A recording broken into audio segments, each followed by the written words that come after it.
ওদেরকে এমন শাস্তি দেব যেন ওদের শাস্তি দেখে বাকিরা এমনিতেই সোজা হয়ে যায়।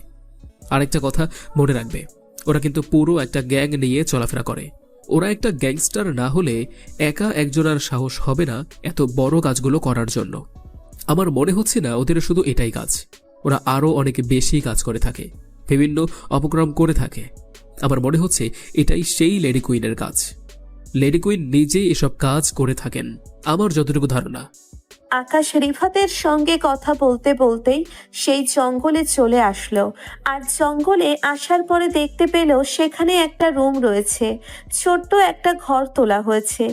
আকাশ গাড়ি থেকে নেমে তাড়াতাড়ি করে রিফাতকে নিয়ে এগিয়ে গেল। আর রিফাতের সঙ্গে আছে সাইমন, জুবাইর, আরও বেশ কজন। সবাই আকাশের হয়ে কাজ করে আর সবাই আকাশের খুব কাছের লোক।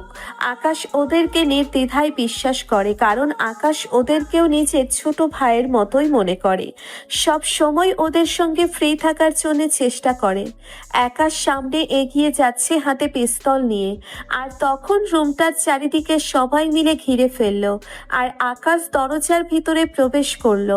সেখানে দেখতে পারল একজন ল্যাপটপে বসে কাজ করছিল, হুডি পরে আছে, তাই তার মুখটা দেখা যাচ্ছে না। আকাশ তাড়াতাড়ি করে পেছন থেকে একটা লাথি মারল। ছেলেটা প্রস্তুত ছিল না, তাই ছেলেটা নিচে পড়ে গেল। তারপর ইচ্ছে মতো আকাশ তাকে পেটাতে শুরু করলো। আর মারার পরে সবার সামনে বের করে আনলো। বের করে আনার পর রিফাত ছেলেটাকে দেখে চিনতে পারলো। আকাশ চিনতে পারলো না ছেলেটাকে। আকাশের মনে হচ্ছে ছেলেটাকে কখনোই সে দেখেনি, এবারই প্রথম দেখছে। আকাশ প্রশ্ন করলো, তুই কি দুজনকে টাকা দিয়েছিলি ওদের দিয়ে লাশ উত্তোলন করার জন্য? তোকে এই সাহস কে দিয়েছে? এটা তো সরকারের, আর যিনি মারা গিয়েছে তিনি তো একজন হাজী সাহেব ছিলেন, আর অন্য পাশেরটা একটা মেয়ে ছিল। তুই ওদের লাশ দিয়ে কি করবি? এখানে আমার কোনো দোষ নেই। আমাকে ওপর থেকে একজন বলেছিল এই কাজটা করার জন্য, তাই আমি এই কাজটা করেছি। আর তুই কে যে তোকে আমি এইসব বলতে যাব? কয়েকজন ছেলে নিয়ে এসে আমাকে ভয় দেখাচ্ছিস, আর এসব করছিস দেখে আমি ভয়ে তোকে সব কিছু বলে দেবো? সেটা তুই ভাবলি কি করে? তোর মতো গুন্ডা মস্তান আমার দেখা হয়ে গেছে। তুই জানিস না আমি কার লোক। লেডি কুইন যদি একবার জানতে পারে তাহলে তোকে শেষ করে ফেলবে। ভাই, আমি তাকে চিনি। সে হলো ভার্সিটির সভাপতি তন্ময়ের ছোট ভাই। তন্ময় তো অনেক ভালো লোক, ভার্সিটিতে অনেক সুনাম রয়েছে। ভার্সিটিতে প্রতিটা ছাত্রীদের মুখে তন্ময়ের নাম শোনা যায়, আর তার ছোট ভাই হয়ে এসব কাজ করে থাকে সে। আপনাকে বলেছিলাম না ভাই তন্ময়ের কথা? সে আপনার সঙ্গে দেখা করতে চায়, আমাদের সঙ্গে কাজ করতে চায়। তোর ভাই এত ভালো, আর সেখানে কিনা তুই এইসব কাজ করে বেড়াচ্ছিস? নাকি তোর ভাইও এর সঙ্গে জড়িত আছে? সত্যি করে বল, আমি কে এটা তুই এখনো দেখে বুঝতে পারিসনি? ঠিক আছে, তোকে বুঝিয়ে দিচ্ছি। তখন রিফাত তার গায়ে ট্যাটু দেখিয়ে দেয় মুন্নাকে। আর মুন্নার ট্যাটু দেখার পরে মুখ দিয়ে কোনো কথা বের করতে পারছে না, কারণ মুন্না নিজেও জানে সে কার সামনে দাঁড়িয়ে আছে, সেই কার সঙ্গে এতক্ষণ কথা বলছিল। মুন্না এই প্রথম আকাশ চৌধুরীকে দেখছে। সে ভয়ে থরথর করে কাঁপছে আর আকাশের দিকে চুপ করে তাকিয়ে আছে। আকাশ তখন আবারও তাকে প্রশ্ন করলো, আমি তোকে এখনো বলছি, তুই কার কথা এসব করছিস আর লেডি কুইন এখন কোথায় থাকে সেই তথ্যটা সত্যি করে বলবি, নাহলে কিন্তু তুই এখান থেকে বেঁচে ফিরতে পারবি না। তুই কি মনে করেছিস তোর লোকেশন আমি ট্র্যাক করতে পারবো না? যদি আমি এটুকু না করতে পারি তাহলে আমি দীর্ঘ 8 বছর ধরে আন্ডারওয়ার্ল্ডে রাজত্ব করতে পারতাম না। বুঝতে পেরেছিস? দেখ মুন্না, সত্যি করে বল তুই কার কথায় এসব কাজ করছিস, আর তোর সঙ্গে কে কে আছে? লেডি কুইনের খোঁজ আমরা পেয়ে যাব। আগে বল তোকে এই কাজটা কে দিয়েছে, কারণ লেডি কুইনের সঙ্গে তোর যোগাযোগ থাকার কোনো কথা নয়। কুইন তোর সঙ্গে যোগাযোগ করবে এটা অস্বাভাবিক। ভাই, আমি সত্যি করে বলছি, আমাকে এই কাজ করার জন্য লেডি কুইনের ডান হাত সালমান বলেছিল। সালমান আমাকে টাকা আগেই আমার ব্যাংক অ্যাকাউন্টে পাঠিয়ে দিয়েছিল, আর আমার সঙ্গে দেখা করেছিল সেই জায়গায়, আর দেখা করে কিভাবে কি করতে হবে সব কিছু বুঝিয়ে দিয়েছিল। আর তারপর আমি আমার লোকজনকে দিয়ে ওই ডোনের পরিবারগুলোকে কিডন্যাপ করি, আর ওরা কাজ করতে রাজি হয়ে যায়। আর প্রশাসনকে ম্যানেজ করে থাকে সালমান। সালমান সালমান সালমান এখন কোথায় থাকে, কি করছে সেটা আমি জানি না। আমার সঙ্গে কাজের ব্যাপারে কথা হয়েছিল, আমি এছাড়া আর কোনো কিচ্ছুই জানি না। তুই কি বলছিস আমি বিশ্বাস করি না। সত্যি করে বল, সালমানকে এখন কোথায় পাওয়া যাবে? আমি জানি তোর সালমানের সঙ্গে কথা হয় প্রতিদিন, আর তুই খুব ভালো করে জানিস তার ব্যাপারে। কারণ তুই যদি তার সাথে ভালো সম্পর্ক করে না রাখিস, তার ব্যাপারে না জানিস, তাহলে সালমান তোকে এই কাজটা করার জন্য কখনোই বলবে না। আর ওরা এই লাশগুলোকে নিয়ে কি করে? আমার ওপর দায়িত্ব দেওয়া হয়েছিল আমি যেন লাশগুলোকে নিয়ে এইখানটায় নিয়ে আসি। আর এখান থেকে কিছুক্ষণ পরে একটা অ্যাম্বুলেন্স আসবে। অ্যাম্বুলেন্স এসে লাশগুলোকে নিয়ে যাবে। আর লাশগুলোকে নিয়ে ওরা কি করবে না করবে সেটা আমি জানি না। সত্যি বলছি, আমি এইসব কি করে জানবো? আমি তো শুধুমাত্র টাকার জন্য এইসব করেছি। আমি লোভে পড়ে গিয়েছিলাম ভাই, আমাকে ক্ষমা করে দিন। আমি আর কখনো এরকম কাজ করার সাহস করব না। আপনি প্লিজ আমাকে মারবেন না ভাই, আমাকে শেষবারের মতো সুযোগ দিন। আমি আপনার কাছে জীবন ভিক্ষে চাইছি। তোকে ক্ষমা করা মানে এখন আমার কাছে খুবই অন্যায়। কারণ তুই যে কাজ করেছিস সেটা এতটা জঘন্য যে তোর বেঁচে থাকার কোনো অধিকার নেই। তোকে এভাবে মারবো না। চাইলে তোকে এখানটায় মেরে পুঁতে ফেলতে পারি, কিন্তু তোকে মেরে এখন কোনো লাভ নেই। তোকে বাঁচিয়ে রাখতে হবে। তোর সঙ্গে সালমানের পরবর্তী সময়ে আবারও কথা হবে। তুই তাকে তোর সঙ্গে দেখা করতে বলবি, তুই সালমানের সঙ্গে দেখা করবি। ভাই, আপনি যেভাবে বলবেন আমি সেইভাবেই করব। তবু প্লিজ আমাকে মারবেন না ভাই, আমি বাঁচতে চাই। আমি সত্যি বলছি, আমি লোভে পড়ে এইসব কাজ করে ফেলেছি। আর কখনো আমি এইসব কাজ করব না। আপনি প্লিজ আমাকে মারবেন না। আর সালমান যদি জানতে পারে যে আমি ধরা পড়ে গেছি, তাহলে ও আমাকে মেরে ফেলবে। কারণ ওদের নিয়ম হচ্ছে, কেউ যদি ধরা পড়ে যায় তাহলে অন্য কেউ তাকে মারার আগেই ওরা মেরে দেয়। কারণ ওরা ভয় পায় সব কিছু প্রকাশ হওয়ার জন্য। শোন, তোর সঙ্গে একটু পর হয়তো সালমানের কথা হবে। সালমানের সঙ্গে ভালোভাবে কথা বলবি। বলবি 2টা লাশের বদলে 3টা লাশ তোলা হয়েছে, আর এই 3টা লাশ শুধুমাত্র মেয়েদের লাশের অনেক দাম, এটা আমি খুব ভালো করে জানি। আর সালমানকে বলবি কালকে তোর সঙ্গে দেখা করার জন্য, নতুন একটা বিষয় নিয়ে আলোচনা করবি। ঠিক আছে ভাই, আপনি যেইভাবে বলবেন আমি সেইভাবেই করব। তবু আমাকে মারবেন না, আমি বাঁচতে চাই। আমি জানি আমি অনেক অন্যায় করে ফেলেছি। আমি কত বড় অন্যায় করেছি সেটা আমি এখন বুঝতে পারছি।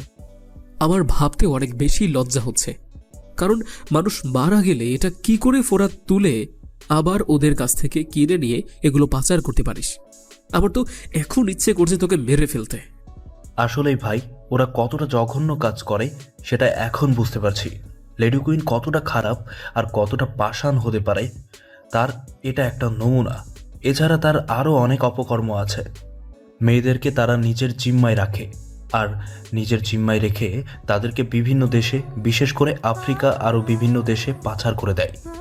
ওখানকার সেনাবাহিনী এবং কিছু রাষ্ট্রবিরোধী দলগুলো ওদেরকে কিনে নিয়ে যায়, আর ওদেরকে কিনে নিয়ে ব্যবহার করে। ওদেরকে মেরে ফেলে দেয় যেন কোনো চিহ্ন না থাকতে পারে। এরকম হাজারো মেয়ে অলরেডি ওদের দেশে পাচার হয়ে গেছে, আর সব কিছুর জন্য এই লেডি কুইনই রয়েছে। আপনি তো দীর্ঘদিন অসুস্থ ছিলেন, কোমায় ছিলেন, তাই আপনি এত কিছু জানেন না।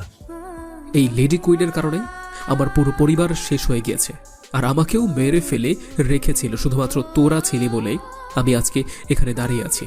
তাহলে আমার পুরো বংশ নিবংশ হয়ে যেত। ও এতটা নীচ হতে পারে?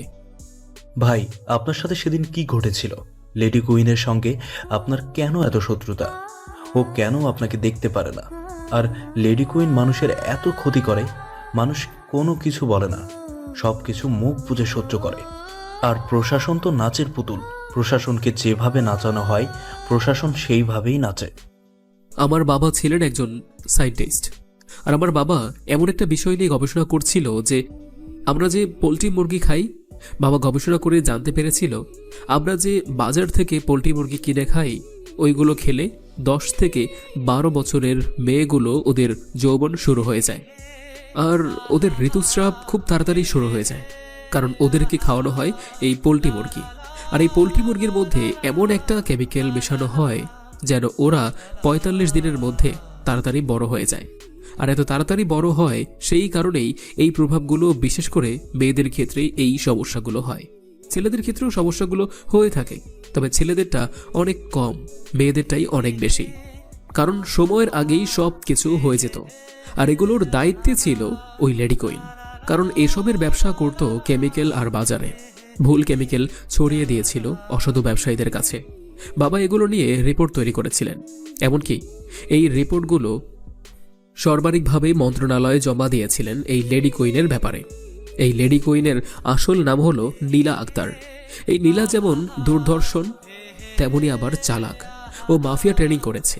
ওর ট্রেনিং আমার পরে হয়েছে। আমি যেমন মাফিয়া ট্রেনিং করে অন্য সকল মহিলাদের মতো মাফিয়া হয়েছি, আন্ডারওয়ার্ল্ডের দায়িত্ব পালন করেছি। ও আফ্রিকা গিয়েছিল, আর আফ্রিকা যাওয়ার পরে ট্রেনিং নিয়ে এসেছে, আর ট্রেনিং নিয়ে আসার পরে বাংলাদেশের এই ব্যবসা শুরু করেছে। আর এই কারণে সে রাতারাতি অনেক বড়লোক হয়ে যায়। তারপর সকল অপকর্ম আস্তে আস্তে শুরু করলো। আর এগুলো আমার বাবা রিপোর্ট করতে বলে তখন আমার পুরো পরিবারকে ওরা হত্যা করেন। আর পাশাপাশি আমিও আন্ডারওয়ার্ল্ডে জয়েন করেছিলাম। সেই কারণেই আমার পুরো পরিবারকেই ওরা হত্যা করে, আর আমি কোনো ভাগ্যক্রমে বেঁচে যাই। ভাই, আপনার সঙ্গে এমনটা হয়েছে আমরা সত্যি এই ঘটনা জানতাম না। লেডি কুইন এই নীলা কতটা যে মানুষের ক্ষতি করেছে সেটা আমরা বুঝতে পারছি। এখন পর্যন্ত বাজারে যত প্রোডাক্ট আছে সবগুলো প্রোডাক্টই প্রায় ভেজাল। আমরা ভেজাল খেয়ে এখন বেঁচে আছি শুধুমাত্র এর কারণে ওর অনেক বড় সিন্ডিকেট হয়ে গেছে। ভাই, ওই নীলা যত সিন্ডিকেট তৈরি করুক না কেন, আমাদের চেয়ে বেশি বড় হতে পারবে না। আকাশ চৌধুরী একটা ব্র্যান্ড, আর ব্র্যান্ডের সঙ্গে ওরা কখনোই পারবে না। আমরা ওদেরকে রুখে দেব, মানুষকে দেখিয়ে দিব আকাশ চৌধুরী কী জিনিস। মানুষ আকাশ চৌধুরীকে আজকে থেকে নতুন করে চিনবে। এতদিন সবাই জানতো আকাশ চৌধুরী আন্ডারওয়ার্ল্ডের মাফিয়া কিং, কিন্তু আজকে থেকে আকাশ চৌধুরীকে ওরা নতুন করে চিনবে। কি বলেন ভাই? আমরা আমাদের জীবন দিয়ে দিব, তবুও এই বাংলাদেশ থেকে ওই রকম জঙ্গিবাদ সন্ত্রাস মুক্ত করে ছাড়ব। ও যেমন আমার পুরো পরিবারকে হত্যা করেছে, আমিও ঠিক এভাবেই তাকে নিশ্চিহ্ন করে দেব।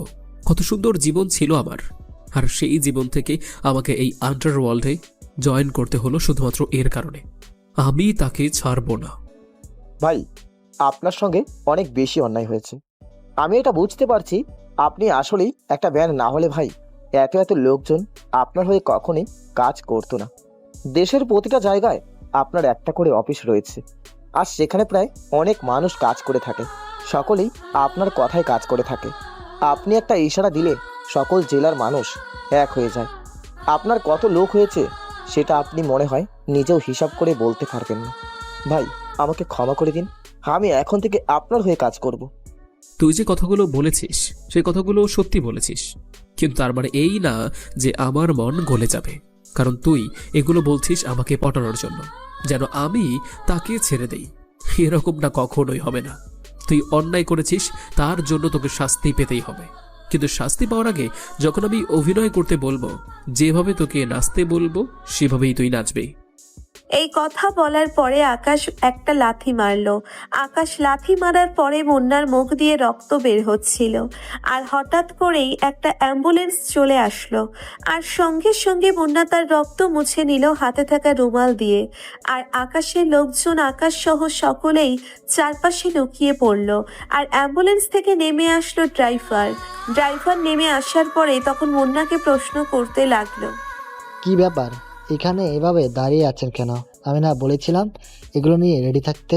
সালমান ভাই বলেছে এখনই এগুলো নিয়ে যাওয়ার জন্য। আর সালমান ভাই আপনাকে এতগুলো কল দিয়েছে, আপনি একটাও কল ধরেননি কেন? কোনো সমস্যা হয়েছে নাকি? না, কোনো সমস্যা হয়নি। এখন কাজের কথায় আসে। লোকজন এসে পড়েছিল, তার জন্য লাশগুলো তুলতে পারিনি। তাই সালমান ভাইয়ের সঙ্গে আমার কথা বলতে হবে। সালমান ভাই এখন কোথায় আছে, আমি তার সঙ্গে দেখা করতে চাই। এটা কখনোই হবে না। সালমান ভাই কোথায় আছে আমি নিজেও জানি না। কে বলেছিল লাশগুলো নিয়ে অন্য জায়গায় রেখে আসার জন্য? আর আমি লাশগুলো নিয়ে গাড়িটা সহ সেখানে রেখে চলে যাব। দেখ, আমি এখন তোকে ভালো মতো বলছি। সালমানের সঙ্গে আমার দেখা করতে হবে। সে যে টাকা দিয়েছে, এই টাকা দিয়ে আসলে কোনো কিছুই হয় না। ওদেরকে দিয়েই তো আমার শেষ হয়ে যায়। আমার ছেলেরা আরও টাকা চায়, তাই আরও টাকা লাগবে। আর আমি ফোন করছি, তুই ওয়েট কর। থাক, আপনার ফোন করতে হবে না, আমি নিজেই ফোন করছি। আর ফোন করে জানিয়ে দিচ্ছি যে আপনি লাশগুলোকে রেডি করতে পারেননি। পরেরটা আপনি বলবেন, কারণ আমার উপর দোষ নিতে পারবো না। আমি চাই না সালমান ভাই আমাকে মেরে ফেলুক। আমার যে কাজ আমি সেটাই করব। তখন ড্রাইভার কল দিল সালমানের নাম্বারে কল দেওয়ার সময় সালমান ওপাশ থেকে কল রিসিভ করলো। আর ওপাশ থেকে কল রিসিভ করে ড্রাইভার বলতে শুরু করলো, সালমান ভাই, এখানে আমার কোনো দোষ নেই। আমি আগেই বলে নিচ্ছি, আমি লাশ নিতে এসেছি, কিন্তু মুন্না এখনও লাশ নিতে পারেনি। ওরা নাকি ধরা পড়ে গেছে। এখন আমি কি করব ভাই? আমি কি চলে আসবো? আপনি তার সঙ্গে কথা বলুন। ভাই আসলে আমি যাদেরকে পাঠিয়েছিলাম তারা ভয় পেয়ে চলে এসেছে, কারণ ওখানে আকাশের লোকজন ঘোরাঘুরি করছিল আর সেই কারণে ভয়ে চলে এসেছে। আর আকাশ কেমন লোক আকাশকে সেটা আপনি খুব ভালো করেই জানেন। আর আমার ছেলেরা আরও টাকা চাইছে। মাদার চোদ, তোকে আমি এত টাকা দিয়েছি আর তুই আরো টাকা চাইছিস? আমি কোনো কিছু শুনতে চাই না। আজকে রাতের মধ্যে আমাকে 2টা মেয়ের লাশ তুলে দিবি, না হলে 2টা মেয়েকে আমাকে পাঠিয়ে দিবি। আজকে রাতের মধ্যে যদি আমি 2টা মেয়ে না পাই, পরের দিন সকালে তোর লাশ থাকবে। তোর লাশ নিয়ে যাবে এই ড্রাইভার। ভাই আমাকে ভয় দেখাবেন না, আমি আপনার টাকায় চলি না, আমি আমার মতো করে চলি। ছেলেরা যদি কাজ করতে না চায় তাহলে সেখানে আমি কি করব? আর আকাশের লোকজনকে হাগে রুখে দাঁড়ায়। আকাশের লোকজন চারিদিকে ঘোরাফেরা করছে, আমি আকাশের লোকজনের কারণে কাজ করতে পারছি না। আকাশ তার লোকজন দিয়ে পুরো এলাকায় ছড়িয়ে ফেলেছে। এতদিন তো আকাশ ছিল না, আর হঠাৎ করে আকাশ কিভাবে আবার ওদের হলো? আর আকাশকে তো আমরা মেরে দিয়েছি, আকাশ ভেঙে দেওয়ার পরেও কিভাবে আসতে পারে? কি সব পাগলের মতো কথা বলছিস? তুই কি বুঝতে পারছিস? তুই এখন কি বলছিস? আমরা নিজের হাতে তাকে হত্যা করেছি, সে কি করে এখন বেঁচে উঠবে? আমার মনে হয় তুই আমার থেকে বাঁচার জন্য তুই এসব কথা বলছিস। ভাই বিশ্বাস করেন, আমি যেটা বলছি সেটাই ঠিক বলছি। আকাশের লোকজনকে আগে আপনি সরিয়ে দিন। বিশ্বাস না হলে খোঁজ নিয়ে দেখতে পারেন। আকাশের লোকজন চারিদিকে ছড়িয়ে গেছে, কিন্তু আকাশ বেঁচে আছে কি না সেটা তো আমি বলতে পারবো না। আকাশের লোকজনকে আমি দেখতে পেরেছি, এটাই জানি। ঠিক আছে, তুই কালকের মধ্যে 2টা মেয়ের লাশ আমার এখানে পাঠাবি। আমি আর কোনো কিছু শুনতে চাই না। আর আকাশের ব্যবস্থা আমি খোঁজ নিচ্ছি, আকাশ বেঁচে আছে কিনা।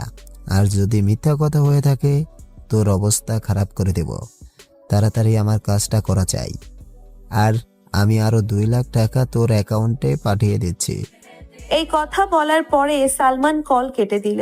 আর সালমান কল কেটে দেওয়ার পরে তখন আকাশের লোকজন চারিদিক থেকে বেরিয়ে আসলো আর আকাশের সামনে এসে ড্রাইভারকে কোনো কথা ছাড়াই গুলি করে দিল।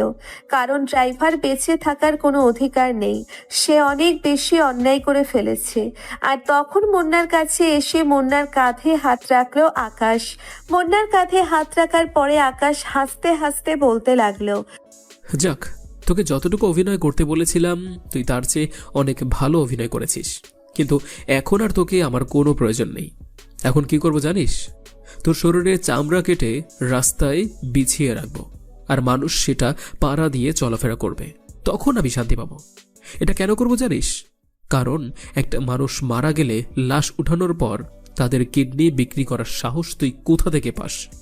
তখনই মুন্নাকে ধাক্কা দিয়ে ফেলে দিল আকাশ।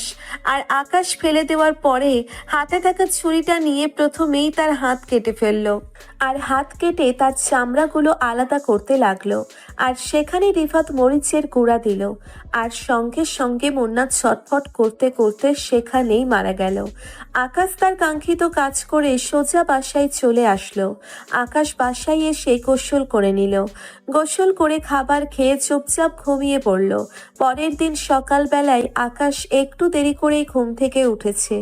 আর ঘুম থেকে উঠে দেখতে পেল সকাল 9:30 বেজে গেছে। আকাশ তাড়াতাড়ি করে উঠে কফি নিয়ে টেলিভিশনের সামনে আসে। টেলিভিশনের সামনে এসে যখন টিভি অন করলো তখন একটা নিউজ হতে লাগলো। আর সেখানে সাংবাদিকরা বলছে, দেশে কি আবারও পালাবদল হতে শুরু করেছে।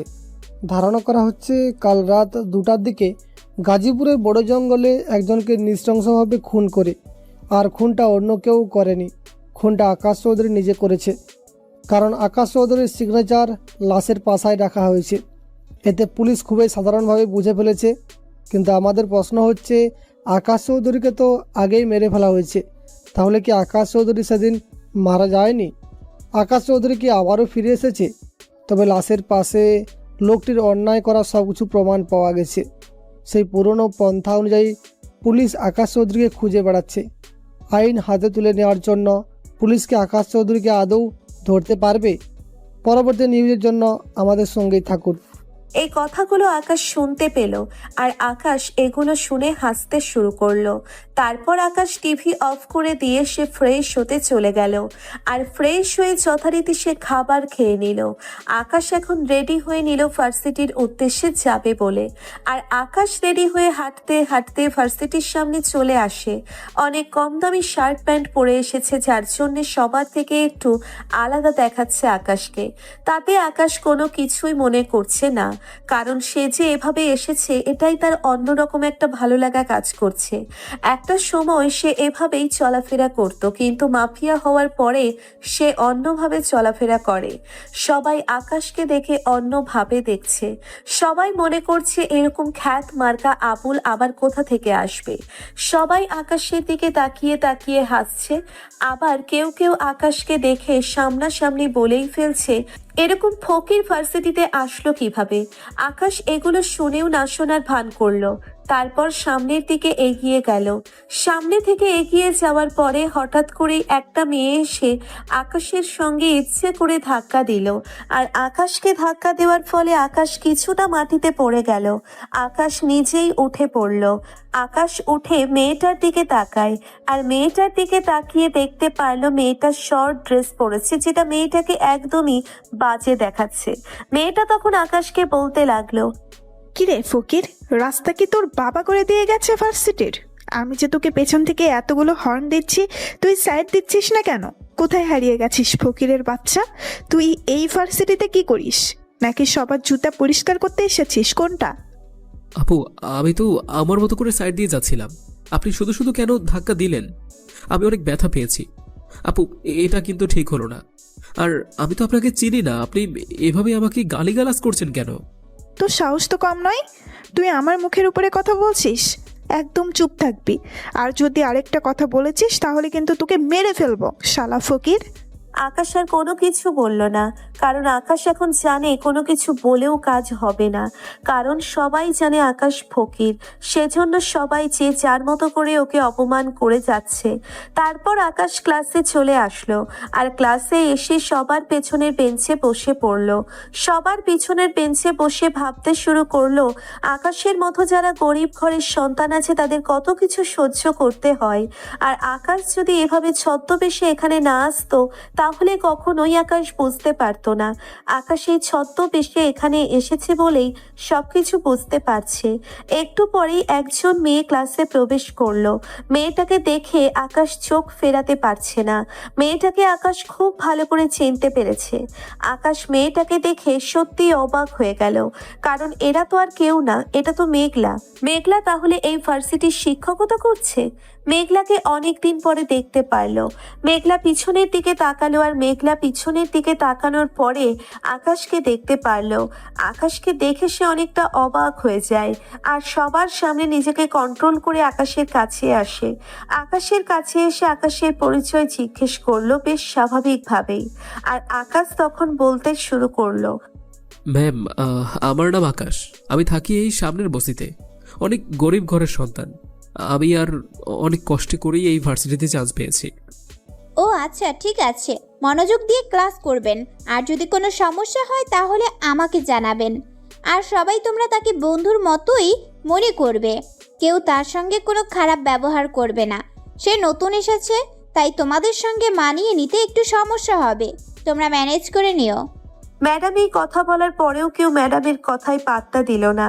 তারপর মেঘলা আবারও তার মতো করে ক্লাস শুরু করলো। আর এভাবেই ক্লাসের সময় শেষ হলো। আর মেঘলা আকাশকে বলল তার সঙ্গে আলাদাভাবে কথা বলার জন্য।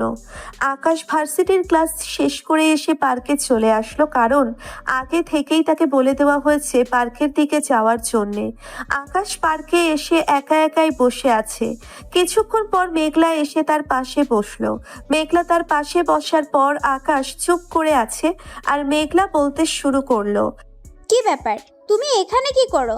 এত বছর পর তুমি তো মারা গিয়েছিলে, তাহলে জীবিত হলে কি করে? সবাই তো জানে তুমি মারা গিয়েছো। কেন, আমি কি থাকতে পারি না? আর জন্ম মৃত্যু সব কিছুই আল্লাহর হাতে, আর কার কখন মৃত্যু হবে সেটা একমাত্র আল্লাহই খুব ভালো জানেন। কোনো শয়তানের কাছে আবার কেন মৃত্যু হবে? সেটা বড় কথা নয়, বড় কথা হচ্ছে তোমার পুরো পরিবারকে হত্যা করা হয়েছে, আমরা এটাই জানি। আর এইটা নিউজ চ্যানেলে দেওয়া হয়েছিল, অনেক বড় বড় নিউজ চ্যানেলে এটা ছড়িয়েছিল। তার কারণেই আমি এটা বলছি। সেদিন কি হয়েছিল আমাকে একটু বলবে? সেদিন যেটা হয়েছিল সেটা এখন নতুন করে বলে কোনো কাজ হবে না, শুধু শুধু আমি কষ্ট পাবো। আমি চাই না আবার এগুলো মনে করতে। প্লিজ এগুলো বাদ দাও। তুমি তো অনেক ভালো ক্লাস নিতে পারো, আগে তো এমন ছিলে না। সময় কতটা পরিবর্তন হতে পারে, তাই না? হ্যাঁ সেটাই, সময় কত পরিবর্তন হতে পারে, আর এই পরিবর্তন আমার ভালোর জন্যই। অনেক কান্না করেছি একটা মানুষের জন্য, আর কত রাত জেগেছি সেটার কোনো হিসেব নেই। আর বাস্তবতা তো মেনে নিতেই হতো, তার কারণেই এই শিক্ষকতা হিসেবে জয়েন করেছি। তোমার চোখের নিচে একদম কালো দাগ পড়ে গিয়েছে। মনে হয় অনেক বছর ঘুমাও না, প্রতি রাতে মনে হয় কান্না করতে। তাই এখনো কি সেই আগের মতোই ভালোবাসো? সত্যি তোমাকে আমি এত বছর পরে আবারও ফিরে পাবো আমি কখনো ভেবে দেখিনি। আমি সুস্থ হবার পর তোমার কথা অনেক ভেবেছি, অনেক খুঁজেছি, কেউ তোমার কোনো খোঁজ দিতে পারেনি। তোমার সম্পর্কে একটা ভাই ছিল, আর তার কাছে গিয়েছিল আমি। সে বলেছে তুমি নাকি বিয়ে করে বিদেশ চলে গিয়েছো। তারপর আমার আর কোনো আগ্রহ ছিল না তোমার ব্যাপারে খোঁজ নেওয়ার জন্য, কারণ যেহেতু তোমার বিয়ে হয়ে গিয়েছে। কিন্তু তোমার খোঁজ না নেওয়াই ভালো। আমি চাই না অন্য কোনো সংসার ভেঙে যাক আমার কারণে। জানো, এখন আমার ওই স্মৃতিগুলো মনে পড়ে। সেই স্মৃতিগুলো আমাকে ঠিকমতো ঘুমাতে দেয় না। ঠিক বলতে আমার বিয়ে হয়েছিল, কিন্তু কোনো এক ভাগ্যের নির্মম পরিহাসের জন্য আমার সেখান থেকে চলে আসতে হয়েছে। এখন আর এসব কিছু ভালো লাগে না, এখন নিজে নিজেই চলতে ভালো লাগে। কারণ আমি আর চাই না কারো জীবনের সঙ্গে জড়িয়ে নিতে, কারণ এখন আমার মতো জীবনের সঙ্গে কেউ জড়াতে চাইবে না। আমি তো ডিভোর্সি, আর ডিভোর্সি মেয়েদের কতটা অসহায় এটা তুমি তো খুব ভালো করেই জানো। হ্যাঁ, আমি এটা খুব ভালো করে জানি। আমাদের দেশে আসলে ডিভোর্সি মেয়েদের তেমন একটা পাত্তা দেওয়া হয় না। মেয়েদেরকে মনে করা হয় তারা ইচ্ছে করেই এমনটা করেছে। কি হয়েছিল তোমার সঙ্গে একটু বলবে? অনেক জানতে ইচ্ছে করছে। আসলে এমপির ছেলের সঙ্গে আমার বিয়ে হয়, আর এমপির ছেলে অনেক খারাপ ছিল। বিয়ের দিনে আমাকে রেপ করে দিতে চেয়েছিল, আর অনেক কষ্ট করে আমি বিয়ের পর দিন সেখান থেকে পালিয়ে আসি। আর পালিয়ে এসে আমি ডিভোর্সের ব্যবস্থা করি। আমার বান্ধবী অ্যাডভোকেট ছিল, তার জন্যই তাড়াতাড়ি ডিভোর্স দিয়ে দেই। তারপর চলে যাই লন্ডনে কিছুদিন থেকে তারপর আসি বাংলাদেশে। যেন বিষয়টা চাপা পড়ে যায়, তার জন্য অনেক কষ্ট করে নিজেকে বাঁচিয়েছি। ভেবেছিলাম নিজেকে বাঁচাতে পারবো না তার হাত থেকে, কিন্তু আমি পেরেছি, আমাকে পারতে হয়েছে। তখন আসলে আমি এগুলো কিভাবে করেছি সেটা আমি আজও বলতে পারবো না। কেমন করে জানো আমি পালিয়ে গেছি? আমার ভাগ্য এই দিক থেকে অনেক ভালো ছিল।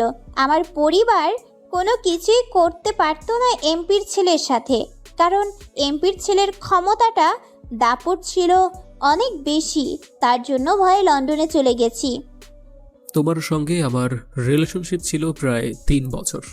3 বছর রিলেশন করার পরে আমার জীবনটা কেমন যেন দুর্বিষহ হয়ে পড়েছিল। শেষ পর্যন্ত তোমার থেকে আমি আলাদা হয়ে যাই, শুধুমাত্র একটি কারণে।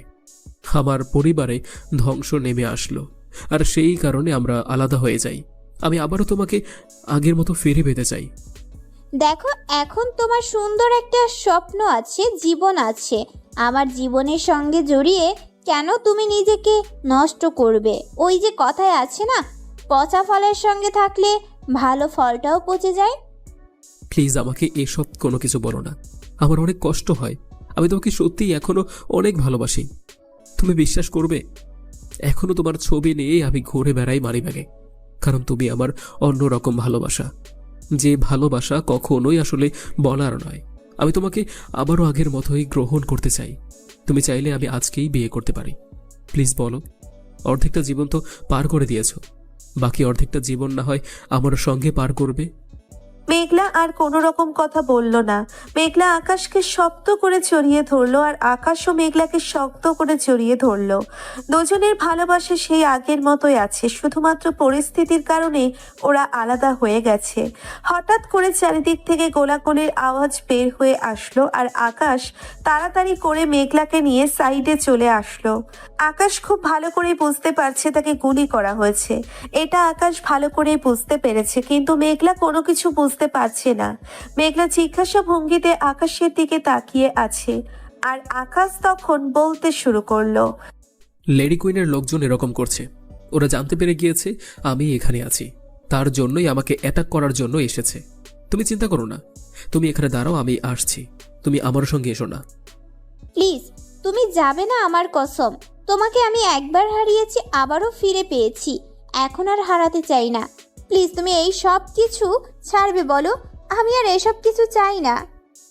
দেখো মেঘলা, বোকার মতো কথা বলো না, ওরা আমাকে মারতে এসেছে, এখন যদি আমি না মারি তাহলে আমাদের অনেক বিপদ হবে।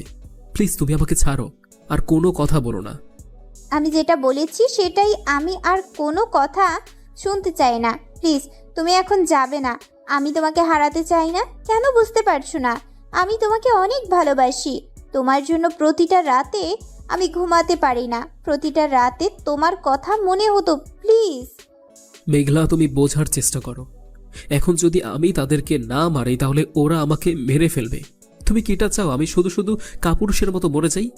ওদেরকে মারতে হবে, খুব তাড়াতাড়ি নিতে হবে ব্যবস্থা, না হলে সে পুরো দেশটাকে জ্বালিয়ে পুড়িয়ে ছারখার করে দেবে।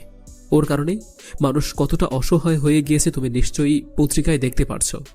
মেঘলা আর কোনো কথা বলল না, কারণ মেঘলা খুব ভালো করেই জানে এখন আকাশকে কোনো কিছু বললেও আকাশ কোনো কথা শুনবে না। আকাশ তার কোমর থেকে 2টা পিস্তল বের করলো আর 2টা পিস্তল বের করে গুলি করতে শুরু করলো। ওদেরকে গুলি করতে করতে সামনের দিকে এগিয়ে যায়, আর যেহেতু আকাশের সব রকম ফাইট করতে জানে তাই ওরা দুজন ধরা পড়ে গেল আকাশের কাছে। আর বাঁচবে না বাকিরা, আকাশের গুলিতেই সেখানে মারা গেল অনেকে। আকাশ সাইমনকে কল দিয়ে বলল গাড়ি নিয়ে আসার জন্য। সাইমন 5 মিনিটের মধ্যে গাড়ি নিয়ে চলে আসলো আর ওই 2টাকে গাড়িতে তুলে ফেললো।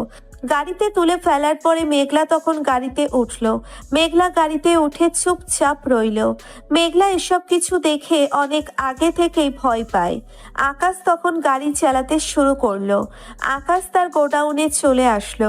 আকাশ গোডাউনে এসে মেঘলাকে নামতে বলল, কারণ মেঘলাকে নিয়ে এসেছে এমনিতেই। আর আকাশ সাইমনকে বলল, সাইমন, তুই মেঘলাকে তার বাসার সামনে নামিয়ে দিয়ে আয়, দেখবি ওর যেন কোনো অসুবিধা না হয়।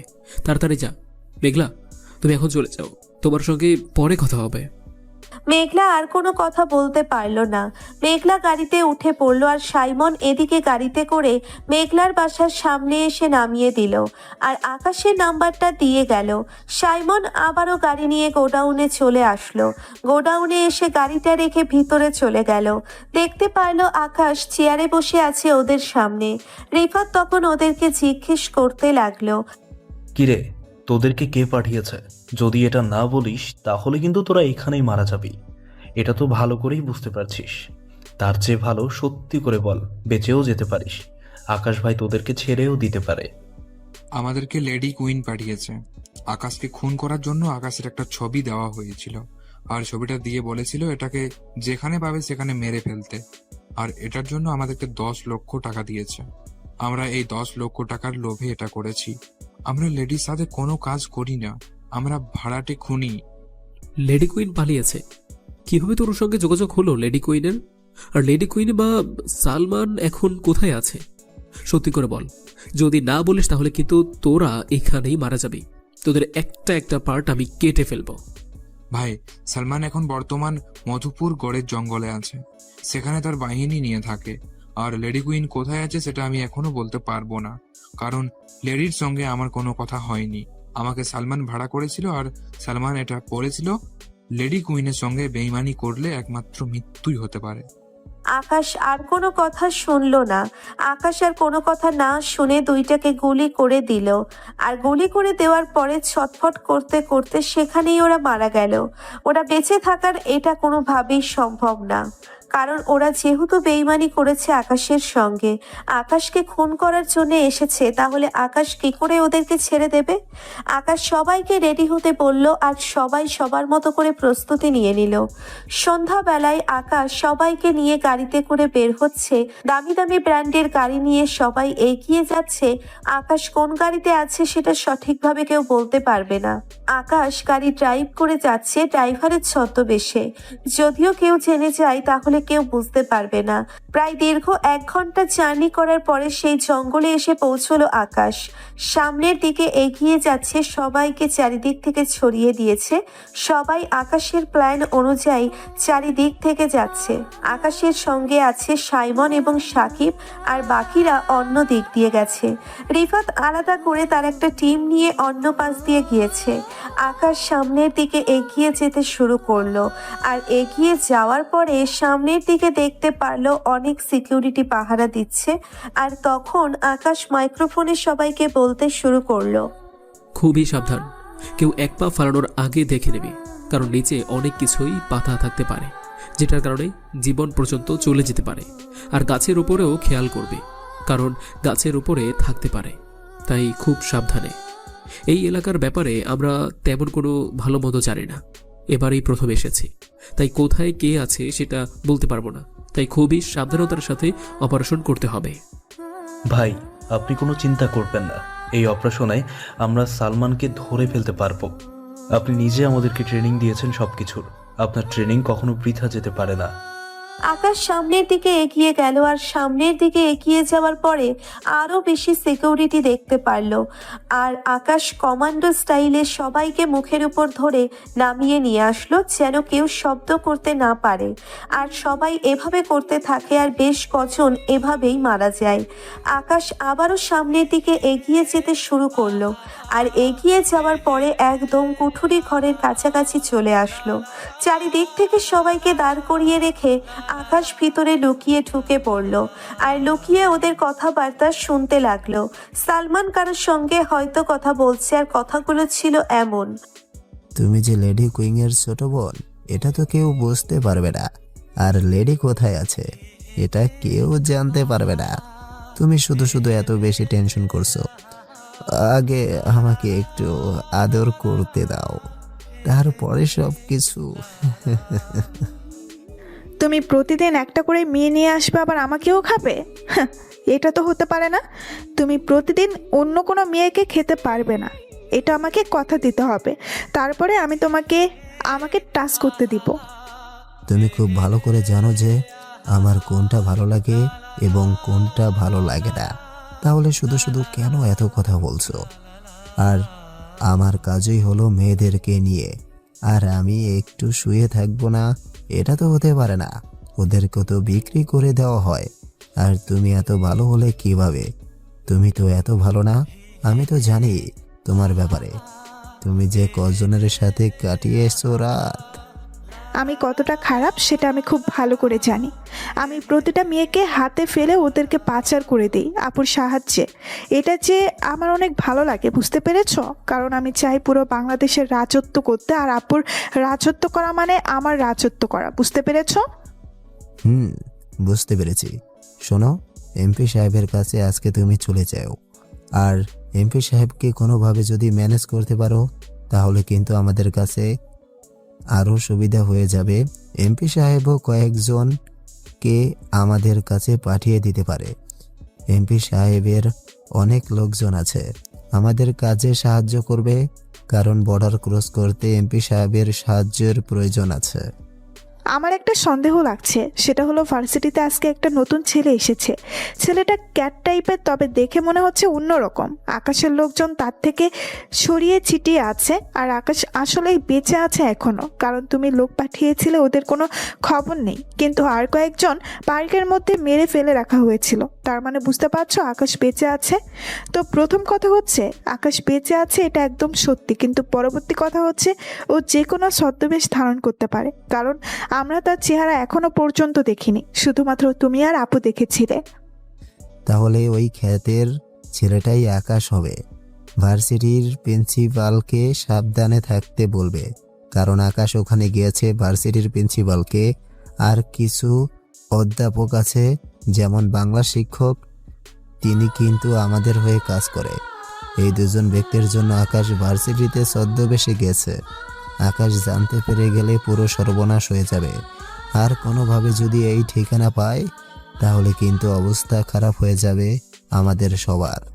লেডি কুইন কোথায় আছে সেটা খুব তাড়াতাড়ি জেনে যাবে আকাশ। যে করেই হোক আকাশকে রুখে দিতে হবে, না হলে কিন্তু আমরা সবাই মারা পড়বো আকাশের কাছে। আকাশ কাউকে পরোয়া করে না। ও যখন ফাইট করে তখন কোনো কিছুই তার হুঁশ থাকে না। ও কাকে মারছে কি করছে সেটার কোনো হিসাব নেই। ও সব রকম ফাইট করতে জানে। এমন কোনো ফাইটিং স্কিল নাই যেটা আকাশের জানা নেই। তাই আকাশকে দেখে সবারই ভয় আছে। খানের ভয় তো আছেই, কারণ আমি যাদেরকে পাঠিয়েছিলাম আকাশকে অ্যাটাক করার জন্য তারা অনেক ভয়ে ছিল আর বলেছিল ধরা পড়লে অবস্থা খারাপ করে দেবে, কারণ আকাশকে মারা এতটা সহজ নয়।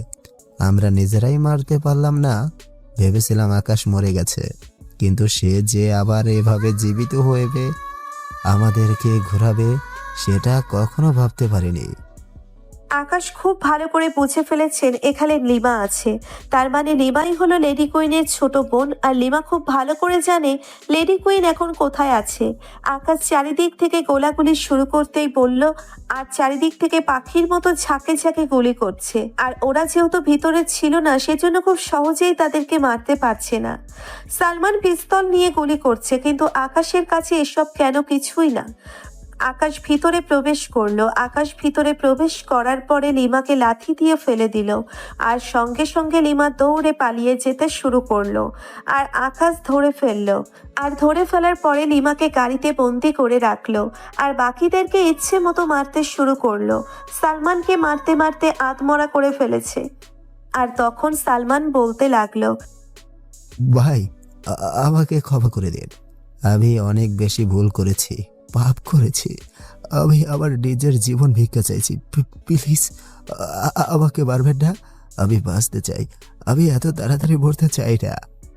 তোর বেঁচে থাকার কোনো অধিকার নেই। তুই এমন এমন কাজ করেছিস যেটা ক্ষমার অযোগ্য। তোর কারণে লাশগুলো সেফ নেই। তুই ভাব তুই কতটা নিচে নেমে গিয়েছিস টাকার কারণে। ভাই, আমি তো বলেছি আমি লোভে পড়ে এসব কিছু করে ফেলেছি। অলরেডি কুইক আমাকে এসব করিয়েছে। আমি যদি এগুলো না করতাম তাহলে উনি আমাকে মেরে ফেলতো। আমি ভয়ে সেসব করেছি। প্লিজ ভাই, আমাকে ক্ষমা করে দিন। আর আমি আপনার পরিবারকে মারিনি, আপনার পরিবারকে সে নিজের হাতে মেরেছে। আমি খুব ভালো করে জানি তুইও আমার পরিবারকে মেরেছিস। তুই আমার বাবাকে ধরেছিলি, আর লেডি কুইন একের পর এক গুলি করেছে আমার বাবার গায়ে। এগুলো দেখে কি আমার তোর মনে হয় যে আমি তোকে এখন ছেড়ে দেব? তোকে ছেড়ে দিতে পারবো না। Back up. ভাই, আমি লেডি কুইং এর খবর জানি না। আমি যদি লেডি কুইং এর খবর জানতাম তাহলে আমি অনেক আগেই বলে দিতাম। আমি সত্যি লেডি কুইং এর খবর জানি না। সে এখন কোথায় আছে, কি করছে, কোনো কিছুই জানি না। তোর জানা লাগবে না। তুই যেভাবে আছিস সেভাবেই থাক। তোর আর বেঁচে থাকার কোনো অধিকার নেই। তুই আমার পরিবারকে নৃশংসভাবে হত্যা করেছিস, কুত্তার বাচ্চা। তোর আর বেঁচে থাকার কোনো অধিকার নেই। আকাশ আর কোনো কথা না বলে গুলি করে দেয়। আর গুলি করার পরে ছটফট করতে করতে সালমান সেখানেই মারা গেল। তারপর আকাশ গাড়িতে উঠে আসলো, গাড়ি থেকে লিমাকে টেনে নামালো। আর নামানোর পরে তখন লিমা বলতে লাগলো, আমি যদি ভার্সিটিতে তোর পরিচয়টা পেতাম তাহলে তোকে ভার্সিটিতেই শেষ করে ফেলতাম। তুই পেছন থেকে এসে আমাকে ছুরি মেরেছিস। অনেক ভুল করলি। লেডি কুইন নীলা তোকে কখনো ছাড়বে না, তোকে কুত্তার মতো মারবে। আমিও তো এটাই চাই, তোর বোন আমার সঙ্গে দেখা করুক। তার সঙ্গে দেখা করার জন্য আমি অধীর আগ্রহে বসে আছি। তুই আর তোর বোন, তোদের দুজনকে যে কি করব আমি এটা আমি নিজেও জানি না। কেটে পিস পিস করে রাস্তায় কুত্তা দিয়ে খাওয়াবো। এটা কখনোই পারবে না, কারণ লেডি কুইনের ক্ষমতা সম্পর্কে তোর কোনো আইডিয়া নেই। কি করতে পারে আর সে কতটা খারাপ এটা তোর ধারণার বাহিরে। মানুষ এতটা খারাপ হতে পারে এটা তোদের দুজনকে না দেখলে আসলেই বুঝতে পারতাম না। মানুষ মারা যাওয়ার পরেও তোরা সেফ থাকতে দিলি না। শুধুমাত্র তোদের কারণে লাশ নিয়ে ব্যবসা করছিস, মেয়েদেরকে নিয়ে ব্যবসা করিস, ভার্সিটিতে ড্রাগসের ব্যবসা করিস। কোনো ব্যবসা করা বাদ আছে? সকল অপকর্ম তোদের হাত ধরেই হয়ে থাকে। আমরা বিদেশিদের কাছে অনেক ভালো, আর এই ভালো করতে গেলে দেশের একটু একটু ক্ষতি করতে হয়। আর দেশের মানুষরা ভালো না, তুই এসব বুঝবি না। তুই তো সেদিনের ছেলে। মানুষের ক্ষতি করছিস, অথচ কেউ কোনো কিছু বললে তাকে কোনো পরোয়া করছিস না, মেরে ফেলছিস। আর আমাকে বলছিস আমি সেদিনের ছেলে। আমি কোনো কিছু বুঝবো না, তোরাই বুঝিস, তাই না? তা বুঝিস যখন, তখন তো তোদেরকে মরতে হবে। আমাকে ছেড়ে দে, এখনো বলছি। তুই কিন্তু নিজের বিপদ নিজেই ডেকে আনছিস। আমাকে মেরে ফেলতে তোর কোনো কিছু যায় আসবে না। লেডি কুইন, আসলে লেডি কুইনকে মারতে পারলে তারপর দেখা যাবে। অনেক কথা বলেছিস, আর না। তোর জন্য সময় বরাদ্দ ছিল মাত্র 5 মিনিট, আর 5 মিনিট সময় হয়ে গিয়েছে। Tata, bye bye. পরকালে গিয়ে অপেক্ষা করিস। তোর বোনকে আমি খুব তাড়াতাড়ি পাঠাচ্ছি। এখন বল, তোর বোন কোথায়? লিমা কোনোভাবেই বলতে চাচ্ছে না, আর যখন পিস্তলের ভয় দেখালো তখন সবকিছু বলে দিল। আর লিমা কান্না করতে করতে আকাশের কাছে মাপ চেয়ে বলতে শুরু করলো। লেডি কুইন এখন গাজীপুর জঙ্গলে রয়েছে। আমাকে ছেড়ে দাও আকাশ ভাই, আমি অনেক বেশি অন্যায় করেছি। আমি তোমার কাছে নিজের জীবন ভিক্ষা চাইছি। তুই এত অন্যায় করেছিস, এত খারাপ কাজ করেছিস, যার জন্য তোকে বাঁচিয়ে রাখলে মানুষ আমাকে খারাপ বলবে, তাই তোকে বাঁচিয়ে রাখা যাবে না। তোর মৃত্যুই একমাত্র শাস্তি। আকাশ আর কোনো কথা না বলে লিমাকে মেরে ফেললো, আর সেখানেই লিমা ছটফট করতে করতে সেখানেই মারা গেল। তারপর আকাশ সবাইকে নিয়ে চলে আসলো, আর সবাইকে নিয়ে সোজা গাজীপুরের জঙ্গলের উদ্দেশ্যে রওনা দিল। তখন হঠাৎ করে আকাশের মোবাইলটা বেজে উঠলো। আকাশ ফোনটা রিসিভ করলো, আর ফোনটা রিসিভ করার পরে ওপাশ থেকে কেউ একজন বলতে লাগলো, হ্যালো মিস্টার আকাশ চৌধুরী, আপনি কেমন আছেন? আমি তো আপনার অনেক বড় ভক্ত। আপনি এত ফাইটিং স্কিল অর্জন করেছেন যেগুলো আসলে বাংলাদেশে কেউ অর্জন করতে পারেনি। সেই কারণেই আপনাকে অনেক বেশি সম্মান আর শ্রদ্ধা করি। তোর বোন এবং সালমান, তোর সকল লোককে আমি মেরে ফেলেছি। তোরও দিন গড়িয়ে আসছে। দিনের পর দিন মানুষের সঙ্গে এত খারাপ কাজ করেছিস, মানুষকে এত জ্বালিয়েছিস, তোর দিন ফুরিয়ে আসছে। আমার দিন যদি ফুরিয়ে আসে তাহলে তো কোনো সমস্যা নেই, কিন্তু এইদিকে বেচারি আপনার আদরের বউ আমার এখানে কষ্ট পাচ্ছে। তার কষ্ট পাওয়াটা কি ঠিক হচ্ছে?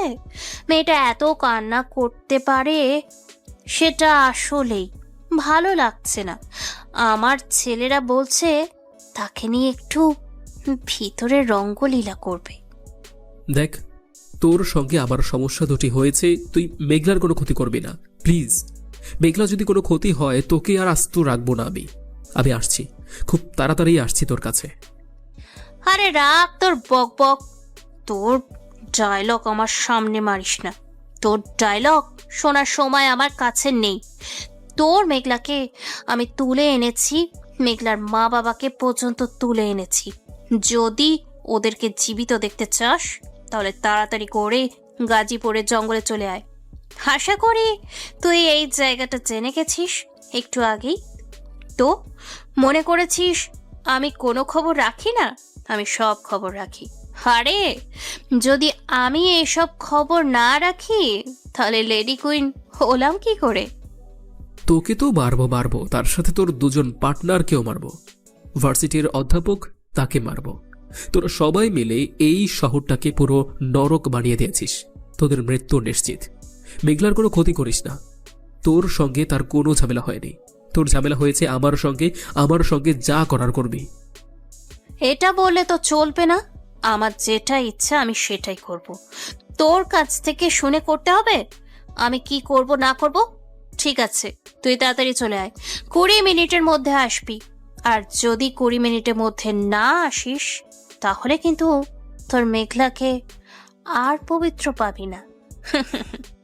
তোর মেঘলাকে কিন্তু শেষ করে ফেলবো। তোর সময় শুরু হলো এখন থেকে। Your time start now. Hello, তুই আর কোনো ক্ষতি করবি না প্লিজ। তোর সঙ্গে আমার সমস্যা হয়েছে, আমি আসছি, খুব তাড়াতাড়ি আসছি তোর এখানে। একথা বলার পরে তখন লেডি কুইন কল কেটে দেয়।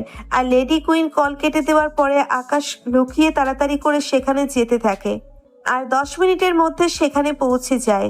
সবাইকে আবারও প্ল্যান মোতাবেক সাজিয়ে নিয়ে সে গাড়ি থেকে নেমে পড়ল। আর গাড়ি থেকে নেমে পড়ার পরে কয়েকজন এসে তার হাত পেছন দিক থেকে বেঁধে ফেললো। আর চোখ বেঁধে ফেলার পরে তাকে নিয়ে ভিতরে যাওয়া হলো। আকাশ ভিতরে গেল। ভিতরে যাওয়ার পর তার চোখের বাঁধন এবং হাতের বাঁধন খুলে দেওয়া হলো। তখন সামনের দিকে তাকিয়ে দেখতে পারলো মেঘলা এবং তার মা বাবাকে সহ বেঁধে রাখা হয়েছে। আর তখন সামনে থেকে লেডি কুইন এবং তার পার্টনার অধ্যাপক নেমে আসলো। নেমে আসার পর আকাশ তখন বলতে শুরু করলো, তুই একটা ভার্সিটির শিক্ষক হয়ে এরকম কাজ কি করে করতে পারলি? এই জন্যই তো বলি ভার্সিটির হোস্টেলের মেয়েগুলো এত তাড়াতাড়ি কিডন্যাপ কি করে হতে পারে।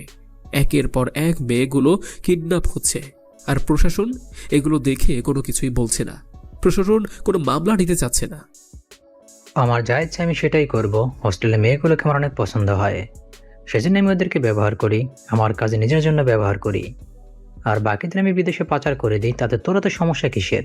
তোর জন্য আমি আমার ব্যবসার ক্ষতি করেছি। আমার তো অনেক সমস্যা রয়েছে। আমার পরিবারকে তোরা সবাই মিলে হত্যা করেছিস, আর মানুষের কত ক্ষতি করেছিস সেটা আমার জানা নেই। ওরাও তো কারো না কারো আপনজন, ওরাও তো কারো না কারো প্রিয় মানুষ ছিল। ওদের মা বাবা কতটা কষ্ট পেয়েছে, ওদের মা বাবার মন কি বলছে সেটা তো তোরা বুঝবি না। তোদের তো আর এরকম কোনো কিছু নেই, তোর এরকম বুঝবে কি করে? এর দরদ তোদের কখনোই লাগবে না। তবে মানুষের যে অভিশাপ, সেই অভিশাপে আজকে তুই মারা যাবি। আরে ধুর, আমাকে নিয়ে তোরা তো চিন্তা করতে হবে না। তোকে মরার জন্য এই পর্যন্ত নিয়ে এসেছি আমি, বুঝতে পেরেছিস? তোকে মেরে আমি আমার মনের জ্বালা মেটাবো, কারণ তুই একের পর এক আমার ক্ষতি করে চলেছিস। দেশের বিভিন্ন জায়গাতে আমার লোকজন কাজ করতো, আর সেখানে তুই তোর লোকজন পাঠিয়ে আমার লোকজনদেরকে মেরেছিস। তোর সমস্ত জায়গায় আমি আগুন জ্বালিয়ে দিয়েছি, সকল লোকজনকে আমি মেরে ফেলেছি। তারপরে আমি এখান পর্যন্ত এসেছি। শুধু শুধু এখান পর্যন্ত আসেনি, বুঝতে পেরেছিস? আর তোর মতো শয়তানের বেঁচে থাকার কোনো অধিকার নেই। এই পর্যন্ত এসে অনেক ভুল করে ফেলেছিস, যার জন্য এখন থেকে অনেক বড় মাসুল দিতে হবে। আরে তোর মাকে তো আমি নিজের হাতে হত্যা করেছি, তুই আমার কিচ্ছু করতে পারবি না। সেদিন বেঁচে গিয়েছিলে, কিন্তু আজকে তোকে জ্যান্ত মাটিতে পুঁতে ফেলবো। তোদের মতো শয়তানের আশা কোনোদিন পূরণ হবে না। আকাশ তোদেরকে কুত্তার মতো মারবে। তোরা মানুষের অনেক ক্ষতি করেছিস, প্রতিটা মানুষের জীবন পুড়ে ছারখার হয়ে গেছে শুধুমাত্র তোদের কারণে। আকাশ, তুই এ পর্যন্ত এসে অনেক বেশি ভুল করেছিস। ভেবেছিলাম তুই সবাইকে নিয়ে আসবি, তোর লোকজনকে, কিন্তু তুই তো একাই এসেছিস। তাই আর কোনো চিন্তা নেই, তুই এখন মরে যাবি। ওকে মেরে আমি পুরো আন্ডারওয়ার্ল্ডের রাজত্ব করব। শুধুমাত্র তোর কারণে আমি আন্ডারওয়ার্ল্ডে কোনো কিছু করতে পারিনি। যার সঙ্গে আমি কথা বলতে গেছি সবাই শুধুমাত্র তোর কথা বলে, তোর কথা ছাড়া কেউ কাজ করতে চায় না। অনেক অনেক দিনের ইচ্ছে ছিল তোকে মেরে আমি আমার নিজের আত্মার শান্তি করব, এবং আজকে সেই স্বপ্ন পূরণ হবে। চিন্তা করো না, তুমি তোমার স্বপ্ন পূরণ করতে পারবে, কিন্তু তার আগে মেঘলাকে আমার হাতে তুলে দাও। মেঘলার ফিগারটা দেখেছো? এত সুন্দর, ইচ্ছে করছে এখনই খেলাধুলা শুরু করে দিই। তোরা আমাকে যা বলার বল, মেঘলার নামে কোনো কিছু বলিস না। ওর নামে কোনো কিছু বললে মাথা ঠিক থাকবে না আমার। আমাকে যা বলার বল, আমি কোনো কিছু বলবো না তোদেরকে। কে আছিস? আকাশকে একটু আদর যত্ন করা যাক। ছেলেটা এতক্ষণ ধরে এসেছে আর এত বকবক করে যাচ্ছে, যেগুলো আমার সহ্য হচ্ছে না। তখনই কয়েকজন এসে আকাশকে মারতে শুরু করলো। আর আকাশের সঙ্গে মারামারিতে ওরা পারল না। আকাশ ওদের পেটের মধ্যে কয়েকটা ঘুষি দিতেই ওরা সঙ্গে সঙ্গে মাটিতে লুটিয়ে পড়ল। আর বাকিরা আবারও আকাশকে মারতে আসলো। আকাশ আবারও তার ফাইটিং স্কিল দিয়ে ওদেরকে মাটিতে ফেলে দিল। সবাই মাটিতে শুয়ে শুয়ে চিৎকার করছে। আর তখনই অধ্যাপক সে গিয়ে মেঘলাকে কয়েকটা থাপ্পড় মারল। আকাশ তার মারামারি থামিয়ে দিল মেঘলার কারণে। মেঘলা তখন বলতে শুরু করলো, প্লিজ তুমি আমার জন্য এভাবে নিজে মার খেও না। তুমি ওদেরকে এমনভাবে মারো যেন ওরা আর কখনো বাঁচতে না পারে। ওরা মানুষের অনেক ক্ষতি করেছে। তুমি ছাড়া তো আমার লাইফে আর কেউ নেই। তুমি আমার একমাত্র শেষ ঠিকানা, তাই তুমি আমার কাছে সবচেয়ে বেশি ইম্পর্টেন্ট। তুমি ভালো থাকলেই আমি ভালো থাকবো। লেডি কুইনের লোকজন আকাশকে মারতে মারতে মুখ দিয়ে রক্ত বের হয়ে ফেলছে। আর আকাশ মাটিতে শুয়ে পড়ল সহ্য করতে না পেরে। হঠাৎ করে চারিদিক থেকে গোলাগুলির আওয়াজ ভেসে আসলো, আর লেডি কুইনের লোকজন সবাই গুলির কারণে মাটিতে ছটফট করতে শুরু করলো। আকাশ উঠে মেঘলার হাতের বাঁধন খুলে দেয়, আর মেঘলা গিয়ে তার মা বাবার হাতের বাঁধন খুলে দেয়। আকাশ ওদেরকে গুলি করতে থাকে, আর এভাবে তো অনেক গোলাগুলি হয়। প্রায় 15 মিনিট লেডি কুইনের লোকজন সকলেই আকাশের কাছে মারা গেল। আকাশের লোকজন চারিদিক থেকে অ্যাটাক করে ফেলেছে, যার কারণেই লেডি কুইনের লোকজন কোনোভাবেই পালাতে পারেনি। আকাশ লেডি কুইনকে ধরেছে। লেডি কুইনকে ধরে ফেলার পরে তখন আকাশ বলতে লাগলো, জীবনে অনেক পাপ করেছিস, অনেক অন্যায় করেছিস। আজকে তোর খেলা শেষ হলো। মানুষ এখন শান্তিতে ঘুমাতে পারবে। প্রতিটা মেয়ে এখন শান্তিতে কলেজে, ভার্সিটিতে, স্কুলে যেতে পারবে। তোর কারণে স্কুলের বাচ্চারাও শান্তিতে থাকতে পারতো না, শুধুমাত্র তোর ভয়ে। আমাকে ছেড়ে দে, আমি আর কখনো এরকম কাজ করব না। আমি সব কিছু ছেড়ে দেব। আমার আন্ডারওয়ার্ল্ড কোনো কিছুই চাই না, সব কিছু আমি বাদ দিয়ে দিব। আমার বিদেশে গিয়ে একা একা বেঁচে থাকবো, বাঁচতে চাই আমি। আর কখনো এইসব কাজ করব না। আকাশ, আমি তোর পা ধরে ক্ষমা চাইছি, প্লিজ আমাকে ক্ষমা করে দে। তুই চাইলে আমাকে ব্যবহার করতে পারিস। আমার শরীরের সব কিছু তোকে দিয়ে দিব, আমার পুরো শরীর তোকে দেব। তোর কথা শুনে সত্যি অনেক বেশি হাসি পাচ্ছে। এতদিনে এরকম কথা আসলেই শুনিনি, এই প্রথম শুনলাম। মানে তোর শরীরের কারণে আমি তোকে ক্ষমা করে দেব, তাই না? তোর শরীরের প্রতি আমার কোনো লোভ নেই। আর তুই যে একটা মেয়ে, সেটাই তো আমার কাছে মনে হয় না। কারণ মেয়ে হয়ে মেয়েদের এত সর্বনাশ কি করে করতে পারিস? আমার তো মনেই হয়নি যে তুই একটা মেয়ে। কথা না বলে লেডি কুইনকে পরপর কয়েকটা গুলি করলো, আর গুলি করার পরে পাশেই দেখতে পারলো অ্যাসিডের কুয়া। আকাশ লেডি কুইনকে সেই অ্যাসিডের মধ্যে ফেলে দিল, আর সঙ্গে সঙ্গে লেডি কুইনের দেহটা টকবক করে পড়তে শুরু করলো, আর অ্যাসিডের মধ্যে রক্তে লাল হয়ে গেল।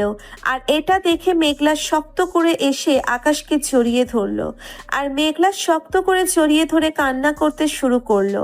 আর তখন আকাশ মেঘলার মাথায় হাত বুলিয়ে দিল।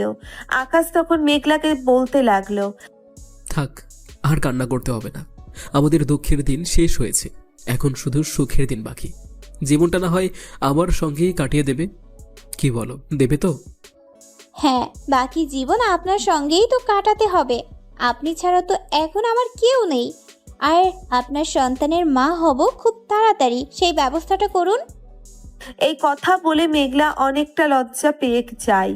তারপর ধুমধাম করে আকাশ এবং মেঘলার বিয়ে হয়। ভয়ে ভয়ে আকাশ এই প্রথম তার এতটা ভয় লাগছে। বাসর ঘরে প্রবেশ করে দেখতে পারলো মেঘলা লাল বেনারসি পরে বিছানার উপর বসে আছে। মেঘলা তখন নিজে থেকে বলতে শুরু করলো, কি ব্যাপার মহারাজ, আপনি এত ভয় পাচ্ছেন কেন? ভয় পাওয়ার কথা তো আমার, আমি যেখানে ভয় পাচ্ছি না। আর আপনি এত সাহসী ব্যক্তি হয়ে ভয় পাচ্ছেন। আকাশ চৌধুরী আসলেও ভয় পায়? বুঝতে পারছি না, আমার অনেক বেশি নার্ভাস লাগছে। আসলে কখনো বিয়ে করিনি তো। আরেকটা বিয়ে করলে হয়তো এরকমটা মনে হবে না। একটা বিয়ে করলেই ঠিক হয়ে যাবে। কি বললে তুমি? তোমার এত সাহস? তুমি আমার সামনে এই কথা বললে? আর একটা কথা বললে এখানেই তোমাকে মেরে ফেলবো। আমি ছাড়া অন্য কোনো মেয়ে তোমার লাইফে আসতে পারবে না। অন্য কোনো মেয়ের কথা মুখে আনলে খবর আছে তোমার। যাও এখান থেকে। যাক, ভালোবাসা মনে হয় এখনো আগের মতোই আছে। ভেবেছিলাম ভালোবাসাটার মধ্যে জং পড়ে গিয়েছে, এখন দেখছি ভালোবাসাটা এখনো তাজা রয়েছে। মেঘলা শক্ত করে এসে আকাশকে জড়িয়ে ধরলো, আর আকাশ মেঘলাকে আরো বেশি শক্ত করে জড়িয়ে ধরলো।